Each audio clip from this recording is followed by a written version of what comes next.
안녕하십니까? 삶과 죽음, 그리고 그 너머의 세상에 대해 깊이 있는 이야기를 나누는 시간입니다. 우리들 대부분은 죽음이라는 단어 앞에서 숙연해지거나 때로는 두려움을 느낍니다. 하지만 만약 죽음이 끝이 아니라 새로운 시작을 향한 문이라면 어떨까요? 오늘 우리는 죽음의 문턱을 넘어섰다가 기적적으로 돌아온 한 여성의 경이로운 체험을 통해 삶의 진정한 의미와 우리가 미처 깨닫지 못했던 영적 세계의 비밀을 엿보고자 합니다. 이 심오한 여정을 시작하기에 앞서 잠시 여러분의 마음을 모아주시길 부탁드립니다. 만약 오늘 이야기가 여러분의 마음에 깊은 울림을 준다면 그 감동을 주변의 소중한 분들과 함께 나누어 주십시오. 여러분의 좋아요와 구독은 저희가 이처럼 희망 가득한 메시지를 계속해서 전할 수 있는 큰 힘이 됩니다. 이야기를 듣는 모든 분들의 삶에 하나님의 크신 은총과 평화가 깃들기를 기도하며 이제 시작하겠습니다. 이야기는 2021년 뉴욕 브루클린의 한 평범한 아침에서 시작됩니다. 저는 그날 여느 때와 같이 샤워를 하고 있었습니다. 그런데 갑자기 목 안쪽에서 무언가 간질거리는 느낌이 들었습니다. 별 생각 없이 목을 가다듬으려고 헛기침을 한 순간 모든 것이 멈춰버렸습니다. 숨이 쉬어지지 않았습니다. 순식간에 기도가 막혀버린 것입니다. 극심한 공황 상태에 빠졌습니다. 저는 샤워 커튼을 붙잡고 늘어지며 발버둥 쳤지만 공기는 단 한 모금도 들어오지 않았습니다. 바로 그 절체절명의 순간 한 달 전의 기억이 섬광처럼 스쳐 지나갔습니다. 뉴욕으로 오기 전 자메이카에 있는 제 남편은 천식을 앓고 있었습니다. 저는 평생 천식과는 거리가 먼 사람이었죠. 그런데 남편은 이상하리만치 제게 자신의 천식 흡입기를 가져가라고 계속해서 권했습니다. 저는 제 처방도 아니고 필요 없다며 화까지 냈지만 공항에서 체크인을 할 때 남편은 몰래 제 가방에 그 흡입기를 넣어두며 말했습니다. 제발 그냥 가져가줘. 그 기억이 떠오른 저는 필사적으로 가방이 있는 곳까지 기어가 손을 뻗었습니다. 손에 흡입기가 잡혔지만 머릿속에는 절망적인 생각만 맴돌았습니다. 이걸 어떻게 사용하는지 모르는데. 그와 동시에 또 다른 기적 같은 우연이 저를 기다리고 있었습니다. 저는 그때 처음으로 아이폰을 사용하고 있었는데 얼굴 인식 기능을 설정하는 것이 무척 귀찮았지만 판매원의 끈질긴 권유에 마지못해 등록해 두었습니다. 숨을 헐떡이던 바로 그 순간 제 남편에게서 전화가 걸려왔습니다. 저는 마지막 힘을 다해 전화를 집어들었지만 손에서 미끄러져 바닥에 떨어지고 말았습니다. 아, 이제 정말 죽는구나. 저는 체념했습니다. 그리고 아주 엉뚱하게도 이런 생각이 들었습니다. 세상에 언니랑 형부가 돌아와서 욕실 바닥에 벌거벗고 쓰러져 있는 나를 발견하면 어떡하지? 정말 어처구니 없는 순간이었죠. 그런데 그때 바닥에 떨어진 전화기 너머로 남편의 목소리가 들려왔습니다. 제 얼굴을 인식해서 통화가 연결된 것이 틀림없었습니다. 남편은 제가 꺽꺽거리는 소리를 들으며 다급하게 외치고 있었습니다. 흡입기를 써. 그리고 삼켜. 그것이 제가 이 세상에서 들은 마지막 말이었습니다. 정신을 차렸을 때 저는 완전히 다른 공간에 있었습니다. 그곳은 제가 평생 본 적 없는 말로 형용할 수 없을 만큼 순수하고 눈부신 흰색의 공간이었습니다. 육체를 떠나 그곳으로 옮겨지는 과정은 전혀 기억나지 않았습니다. 그저 그곳에 존재할 뿐이었습니다. 여기가 어디지? 라는 생각이 들자마자 제 눈앞에 한 분이 나타났습니다. 돌아가신 저의 할머니였습니다. 제 기억 속 가장 젊고 아름다웠던 모습 그대로였습니다. 할머니를 보자마자 저는 모든 것을 직감했습니다. 아, 내가 죽었구나 그 생각이 들자 제 주위로 수많은 하얀 빛의 구체들이 나타나며 점점 더 많아졌습니다. 그리고 저는 그 존재들이 누구인지 곧바로 알 수 있었습니다. 천사들이었습니다. 이 경험을 하기 전까지 저는 천사들의 이름 같은 것은 전혀 몰랐습니다. 하지만 그곳에서는 마치 오랫동안 알고 지낸 가족을 만난 것처럼 모든 것이 자연스러웠습니다. 마치 고향집에 돌아와 따뜻한 환영 파티를 받는 기분이었습니다. 천사들은 인간의 형상이 아닌 순수한 빛의 형태로 존재했지만 저는 그들의 이름과 존재를 모두 알 수 있었습니다. 그곳에서는 말이 필요 없었습니다. 제가 무언가 생각하기만 하면 그 즉시 답이 주어졌습니다. 마치 엄청난 양의 정보가 제 안으로 쏟아져 들어오는 것 같았습니다. 저는 이곳이 모든 것이 시작된 근원, 바로 사랑 그 자체이며 천사들의 영역이라는 것을 깨달았습니다. 저는 호기심 가득한 눈으로 주위를 둘러보았습니다. 왼쪽을 보니 무지갯빛이 오가는 공간이 있었는데 그곳이 영적 치유 센터와 같은 곳임을 직감했습니다. 지상에서의 삼동안 풀지 못한 상처나 아픔을 가진 영혼들이 천사들의 도움으로 빛을 통해 정화되는 곳이었습니다. 그리고 제 정면에는 거대한 아치형 문이 보였습니다. 그 너머로는 아름다운 수정 도시가 끝없이 펼쳐져 있었습니다. 심장이 터질 듯한 기쁨과 함께 그곳으로 가고 싶다는 강한 열망이 솟아올랐습니다. 하지만 천사들은 저를 막아섰습니다. 그 순간 할머니의 모습은 사라지고 제 앞에는 라파엘 대천사가 서 있었습니다. 저는 그분의 인도를 받아 거대한 문이 있는 다른 방으로 들어갔습니다. 그 방 안에는 마치 벌집처럼 생긴 황금빛으로 빛나며 고동치는 수백만, 아니 수천만 개의 공간들이 있었습니다. 저는 그것들이 지상에 존재하는 모든 사람들의 일생이 담긴 기록이라는 것을 즉시 깨달았습니다. 곧이어 제 시선은 그중 하나에 고정되었고 제 삶의 순간들이 홀로그램처럼 눈앞에 펼쳐지기 시작했습니다. 제 삶을 되돌아보며 저는 생각했습니다. 저 때는 좀 더 잘할 수 있었는데 신기하게도 저는 제 삶의 장면들을 보며 그때 그 상황에 있던 다른 사람들이 느꼈던 감정을 똑같이 느낄 수 있었습니다. 왜 저기서 한번 웃어주지 않았을까? 저 사소한 행동이 저 사람에게 저런 상처를 주었구나. 저는 제 자신을 혹독하게 판단하고 있었습니다. 하지만 놀랍게도 제 삶을 함께 지켜보는 천사들에게서는 오직 무한한 사랑과 연민만이 느껴졌습니다. 심판자는 천사들이나 하나님이 아니라 바로 제 자신이었습니다. 라파엘 대천사는 제가 3가지 중요한 장면을 보게 될 것이라고 알려주었습니다. 첫 번째 장면은 제가 5살 때였습니다. 빨간 원피스를 입은 저를 언니가 챙겨주고 있었습니다. 그런데 저는 제 감정이 아닌 언니의 감정을 느끼고 있었습니다. 언니는 마음속으로 이렇게 다짐하고 있었습니다. 내 동생, 내가 평생 지켜줄 거야. 저는 항상 언니가 엄마처럼 구는 것이 불만이었습니다. 왜 그냥 언니가 되어주지 않는 걸까 하고 말이죠. 하지만 그 순간 저는 언니의 어린 시절로 들어가 그녀가 겪었던 아픔과 그로 인해 동생을 지키겠다고 맹세했던 순간을 보게 되었습니다. 그제야 저는 언니의 사랑을 온전히 이해하게 되었고 마음속 응어리가 눈 녹듯 사라졌습니다.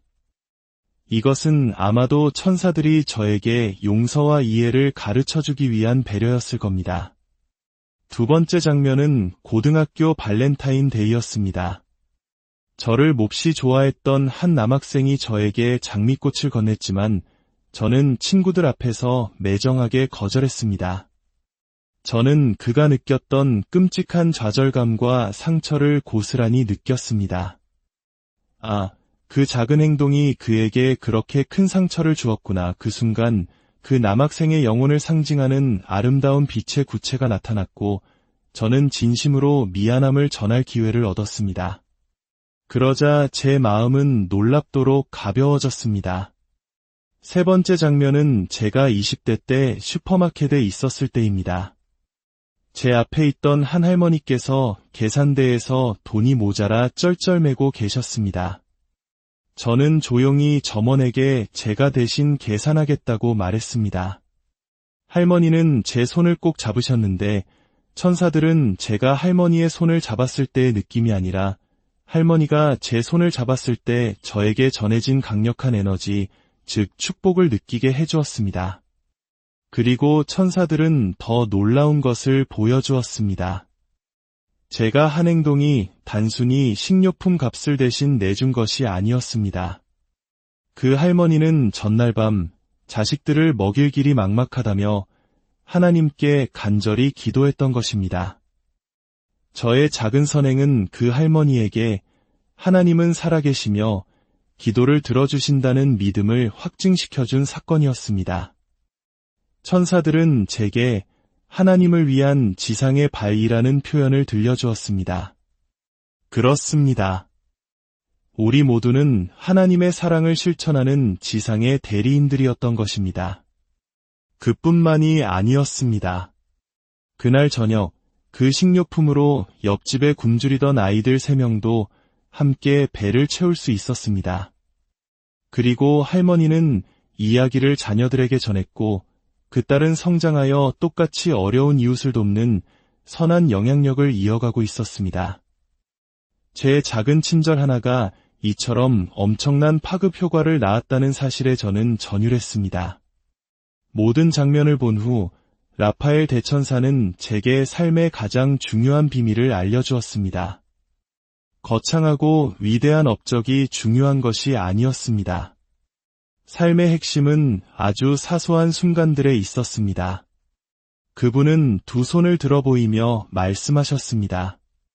삶의 모든 순간은 선택의 연속이다. 사랑을 베풀 것인가, 아니면 거두어 드릴 것인가. 이유 없이 미소를 짓는 것, 누군가를 위해 문을 잡아주는 것, 친절한 말을 건네는 것, 이 모든 것이 사랑을 베푸는 선택이다. 반대로 비난하고, 미워하고, 판단하는 것은 사랑을 거두는 선택이다. 사랑을 선택할 때 에너지는 상승하고, 미움을 선택할 때 에너지는 고갈되는 것이 보였습니다. 저는 그 순간 깨달았습니다. 우리가 항상 사랑을 선택하며 균형을 유지해야 하는 이유가 바로 이것이구나. 우리는 더 위대한 사랑의 근원을 위해 일하는 지상의 발이라는 것을 항상 기억해야만 했습니다. 그렇게 시간 감각이 없는 곳에서 영혼과도 같은 배움을 얻고 있을 때 저는 저 멀리 보이는 수정 도시와 그곳의 폭포를 향한 갈망을 느꼈습니다. 그곳에 가고 싶다는 생각이 들자 다시 할머니가 나타나 말씀하셨습니다. 이제 돌아갈 시간이다. 아직 너의 때가 아니야. 제가 반박할 틈도 없이 저는 순식간에 어둠 속으로 빨려 들어갔습니다. 그 어둠은 무섭지 않았습니다. 오히려 모든 것이 창조되기 이전의 근원적인 공간처럼 느껴졌습니다. 여기서 어떻게 나가지? 라고 생각하자 어둠 속에 바늘구멍만 한 작은 빛이 생겨났습니다. 그리고 그 빛이 점점 커지면서 저는 제 육체의 감각과 함께 숨이 다시 느껴지기 시작했습니다. 첫 숨을 들이쉬는 순간 저는 엄청난 깨달음을 얻었습니다. 이 숨결이 바로 하나님의 의식이구나. 하나님은 내 안에 이 숨결을 통해 언제나 나와 함께 계셨구나. 40년 넘게 살아오면서 처음으로 깨닫는 진실이었습니다. 저는 여전히 욕실 바닥에 쓰러져 있었습니다. 전화기 너머에서는 남편의 목소리가 들리고 있었고 제 손에는 여전히 흡입기가 쥐어져 있었습니다. 저는 흡입기를 입에 물고 사용법도 모른 채 눌렀습니다. 그리고 전화기를 들어 남편에게 말했습니다. 나 괜찮아. 그 사이 남편의 연락을 받은 형부가 집에 도착했고 저는 병원으로 실려갔습니다. 병원으로 가는 길, 세상은 완전히 다르게 느껴졌습니다. 바람의 감촉, 살아 숨쉬는 듯한 나무들, 피부에 와 닿는 햇살의 흐름이 생생하게 느껴졌습니다. 의사들은 제 상태를 심한 불안 발작으로 진단했지만 저는 그들에게 말했습니다. 이해 못하시겠지만 저는 방금 돌아가신 할머니를 만났고 천사들과 대화하고 왔어요. 당연히 아무도 제 말을 믿어주지 않았습니다. 가족들은 제가 정신적으로 큰 충격을 받았다고 생각하며 걱정했습니다. 하지만 저는 제가 겪은 일이 진실임을 알고 있었습니다. 그날 이후 저의 삶은 완전히 바뀌었습니다. 꿈을 통해 천사들은 계속해서 저에게 메시지를 보내왔습니다. 미카엘 대천사는 제게 너는 이제 등대가 되어야 한다고 말했습니다. 진리와 자기치유, 그리고 사랑의 빛을 비추어 길 잃은 영혼들이 방향을 찾을 수 있도록 돕는 역할이었습니다. 저는 죽음이 끝이 아님을 알게 되었습니다. 천사들은 죽음을 이렇게 설명해 주었습니다. 그것은 마치 모래사장을 걷던 발이 영원한 빛과 사랑의 바다로 들어가 물과 하나가 되는 것과 같다고 말입니다. 육체라는 경험을 마치고 영원한 빛과 사랑의 근원으로 돌아가는 여정일 뿐 끝은 없다는 것이었습니다. 이 경험은 어린 시절부터 가져왔던 종교에 대한 의문들을 해소해 주었습니다. 하나님은 한 분일까? 여러 분일까? 우리는 그분을 한정된 틀 안에 가둘 수 있을까? 제 가족은 매우 독실하고 엄격한 기독교 집안이었기에 저의 이런 경험을 이해시키는 것은 무척이나 어려운 일이었습니다. 어머니는 어느 날 제게 전화해 내 자식 넷 중에 너만 악마의 길로 가는 것 같다며 걱정하셨습니다. 그 말을 듣는 순간 제 안에 영적 안내자인 미카엘 대천사가 속삭였습니다. 내가 보여줄 테니 그대로 전하거라. 저는 잠시 눈을 감았습니다. 미카엘 대천사는 저를 구름 위 어딘가에 있는 거대한 하얀 저택으로 데려갔습니다. 그 저택 안에는 끝이 보이지 않는 복도를 따라 수천 개의 황금 문이 있었습니다. 첫 번째 방으로 들어가니 익숙한 기독교 교회의 모습이 펼쳐졌습니다. 찬송가가 울려 퍼지고 있었죠. 미카엘 대천사가 물었습니다. 이 방에서 하나님이 느껴지는가? 네, 느껴집니다.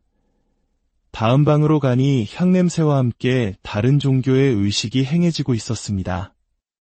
이 방에서는 하나님이 느껴지는가? 네, 여기서도 느껴집니다. 또 다른 방에서는 인도의 문화가 느껴졌고 그곳에서도 역시 하나님의 현존과 천사들을 볼 수 있었습니다. 심지어 어두운 방에서 홀로 울고 있는 한 소녀의 곁에도 천사들이 빛의 구체가 되어 그녀를 위로하고 있었습니다. 미카엘 대천사는 설명했습니다. 하나님에 대한 관점을 가진 모든 이는 각자의 이유로 하나님을 위한 방을 만든다. 그리고 그 모든 방에 하나님은 존재한다. 수많은 방을 지나 다시 저택 밖으로 나왔을 때 그는 다시 물었습니다. 이 저택 안에 하나님을 가둘 수 있겠는가? 제가 네라고 답하려는 순간 눈앞에 산과 계곡, 온 세상이 펼쳐졌습니다. 저는 외쳤습니다. 아니요. 그러자 시야는 더 넓어져 수많은 저택들이 보였고 더 나아가서는 수많은 지구가 형성되는 모습이 보였습니다. 미카엘 대천사는 마지막으로 물었습니다. 그렇다면 이 모든 것 안에 하나님을 담을 수 있겠는가? 아니요. 하지만 이곳 어디에서든 하나님은 느껴집니다. 그렇다. 하나님은 모든 것이며 모든 사람이며 모든 곳에 존재한다. 가서 이 사실을 전하라. 그 메시지를 듣고 현실로 돌아온 저는 어머니에게 제가 본 모든 것을 차분히 설명했습니다. 평생 종교에 대해선 한치의 양보도 없으셨던 어머니는 놀랍게도 제 이야기를 끝까지 들으시고는 조용히 말씀하셨습니다. 알겠다. 이제 내가 악마와 이야기하는 게 아니란 걸 알겠다. 그날 이후 어머니의 목소리에서는 더 이상 두려움이 느껴지지 않았습니다. 이 경험을 통해 저는 확신을 얻었습니다. 하나님은 무한한 사랑의 근원이며 어떤 종교나 교리, 조건 안에도 갇히지 않는 분이라는 것을요. 우리는 늘 저 멀리 하늘 위에서 하나님을 찾으려 하지만 사실 하나님은 우리가 들이쉬고 내쉬는 모든 숨결 속에 바로 우리 안에 존재하고 있었던 것입니다. 또한 천사들은 저에게 자기 자신을 사랑하는 법을 가르쳐 주었습니다. 어린 시절 겪었던 학대의 상처가 제 안에 여전히 남아 저를 갉아먹고 있다는 것을 깨닫게 했습니다. 거울을 보며 진심으로 사랑한다고 말하는 것이 얼마나 어려운 일인지, 그리고 그 과정을 통해 진정한 평화를 얻을 수 있다는 것을 알게 되었습니다. 외부 세계가 나에게 상처를 주는 것이 아니라 외부의 자극을 내면에서 어떻게 받아들이고 나 자신을 어떻게 대하는지가 가장 중요하다는 것을 배웠습니다. 내면의 상처를 치유하고 나 자신을 온전히 사랑하게 되었을 때 비로소 저는 세상에 진정한 사랑을 전할 수 있는 등대가 될 준비가 되었습니다. 여러분, 우리는 모두 이 지상에서 각자의 특별한 임무를 수행하기 위해 왔습니다. 때로는 고통스럽고 때로는 길을 잃은 것처럼 느껴질지라도 모든 경험에는 의미가 있습니다. 당신은 누군가에게 교훈을 주기 위해 혹은 누군가를 통해 교훈을 배우기 위해 그 자리에 있는 것입니다. 당신이 만나는 모든 사람은 하나님의 또 다른 모습입니다. 갓 태어난 아기의 눈 속에서 당신의 생명을 구해준 의사의 손길에서 당신에게 미소 짓는 낯선 사람의 얼굴에서 우리는 매일 하나님을 만납니다. 그러니 더 이상 두려워하지 마십시오. 우리 모두는 모래사장을 떠나 영원한 빛과 사랑의 바다로 돌아갈 것입니다. 그리고 그곳에서 다시 만나게 될 것입니다. 세상이 혼란스럽고 어두워 보일지라도 결국 모든 것은 괜찮아질 것입니다. 평화는 반드시 찾아올 것입니다. 오늘 이 이야기가 여러분의 마음에 작은 등불 하나를 켠 듯한 울림을 주었기를 바랍니다. 여러분 한 분 한 분이 바로 이 땅에 보냄받은 하나님의 사랑이며 빛나는 등대입니다. 부디 그 사실을 잊지 마시고 매일의 삶 속에서 사랑을 선택하는 용기를 내시길 바랍니다. 여러분의 삶에 하나님의 평화와 축복이 늘 함께하기를 기도합니다.